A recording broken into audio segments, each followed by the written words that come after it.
স্থানীয় সময় দুপুর 1:38 ভারতের আহমেদাবাদের বিমানবন্দর থেকে উড্ডয়নের পর বিধ্বস্ত হয় এয়ার ইন্ডিয়ার বোয়িং 787-8 ড্রিমলাইনার। বিকট শব্দে আছড়ে পড়ে বিখ্যাত বিজে মেডিকেল কলেজের হোস্টেলের ওপর। মুহূর্তে আগুন ধরে যায় পুরো ভবনে। ক্যান্টিনে তখন দুপুরের খাবার খাচ্ছিলেন ছাত্ররা। টেবিলে পড়ে থাকা খাবারের প্লেট, পানির গ্লাস সবকিছুই যেন জানান দেয় ঘটনার ভয়াবহতা। হোস্টেল জুড়ে বিভীষিকার চিহ্ন স্পষ্ট। প্রথম বর্ষ থেকে পোস্ট গ্রাজুয়েট কয়েক হাজার শিক্ষার্থীর আবাসন হোস্টেলটি। বিমান বিধ্বস্তের ঘটনায় হোস্টেলের বহু শিক্ষার্থী হতাহতের শঙ্কা সংশ্লিষ্টদের। এদিকে ঘটনাস্থলে প্রাণ গেছে কয়েকজন এমবিবিএস ও পোস্ট গ্রাজুয়েট শিক্ষার্থীর। জীবন বাঁচাতে হোস্টেলের দ্বিতীয় তলা থেকে লাফ দিয়ে আহত হয়েছেন অনেকে। এদের মধ্যে বেশ কয়েকজনের অবস্থা আশঙ্কাজনক।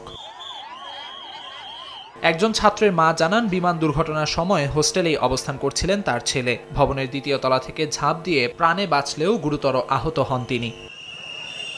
আমিরুল ইসলাম আলিফ, সময় সংবাদ।